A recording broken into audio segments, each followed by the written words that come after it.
Yogi, je voulais vous faire une petite vidéo. C'était pas prévu dans l'utilisation de ce groupe, mais je me suis dit que ça pourrait vous être utile pour soulager un peu les poignets, les échauffer, et pareil pour les doigts. Parce qu'en fait, Sophie m'a fait une remarque l'autre jour, comme quoi c'était assez difficile pour elle au niveau des poignets quand elle fait certaines postures, notamment le 4 pattes, le chien tête en bas et compagnie. Et donc je me suis dit que tant qu'à faire, autant faire une vidéo et montrer ça à tout le monde pour que chacun puisse en bénéficier. Donc le premier truc déjà que vous pouvez faire, il n'y a même pas besoin d'être en tenue du yoga pour faire ça, c'est rien que pour étirer en fait l'avant-bras et les doigts, c'est j'attrape ma main ici et je viens tirer comme ça. Donc si je me mets de côté, je fais ici, hop, j'étire un peu, je fais pareil de l'autre côté. Donc déjà ça étire un peu les doigts, hein. On le fait plusieurs fois, on y va doucement, on n'est pas comme une brute. Vous voyez, je suis hyper laxe, j'ai le coude qui ressort, mais bon, hein, ça sera peut-être pas pareil chez vous. Donc ça, c'est la première chose. Après, ce que vous pouvez faire pour vos poignets, c'est entrelacer vos 10 doigts. Venir faire tout simplement ce mouvement-là, hop, avec les poignets. Ensuite, on peut venir presser les mains l'une contre l'autre, un peu ce qu'on faisait là, mais l'une contre l'autre. Donc du coup, ça étire un peu différemment, ça étire les poignets et aussi les doigts. Donc, dans un sens, dans l'autre, on fait toujours tout dans un sens, dans l'autre. C'est du yoga, on fait toujours tout dans un sens, dans l'autre. Hop, on peut rebouger encore un peu comme ça.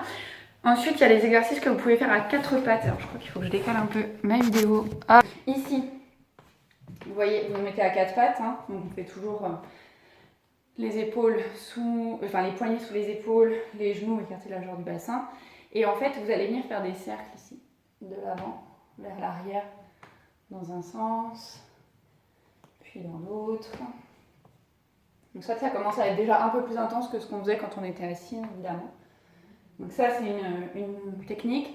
En fait, il y en a une autre aussi. Vous pouvez venir, donc je me mets de face juste pour que vous voyez, ramener les doigts à l'intérieur qui se font face et venir bouger d'un côté de l'autre. Vous faites exactement la même chose.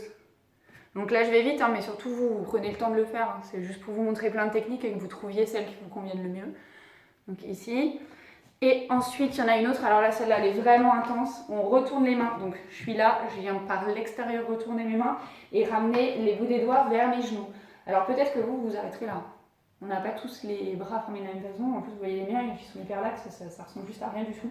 Donc on est ici et on va venir pousser les fesses vers l'arrière pour venir tendre les bras et peut-être qu'on décolle ici les paumes de main ou peut-être pas, ça dépend, à vous de voir. Donc on peut plier les coudes ou juste tendre les bras et venir ramener les fesses. Donc à vous de voir.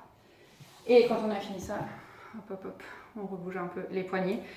Et une autre astuce, si jamais quand vous êtes en chien tête en bas en étant sur les poignets c'est trop intense, essayez, alors faites attention aux bagues, hein. Moi, si je devais le faire j'enlèverais mes bagues parce que ça peut faire mal. On vient ici sur les poings. Et on peut essayer de monter en chien tête en bas sur les points. Donc du coup là, le creux ici, il regarde devant. On monte ici en chien tête en bas. Parce que si vous montez ici, ça va être très très compliqué. Oh, encore que ça marche, mais le problème c'est que dans votre chien tête en bas, on veut les coudes vers l'avant. Donc le creux des coudes vers l'avant. Donc on vient sur les points et du coup on a déjà tout de suite beaucoup moins de tension au niveau du poignet. Donc voilà, c'était ma petite vidéo rapide pour vous montrer tout ça. J'espère que ça vous sera utile. S'il y a d'autres questions, surtout, faut pas hésiter. Le groupe, il est vraiment fait pour ça.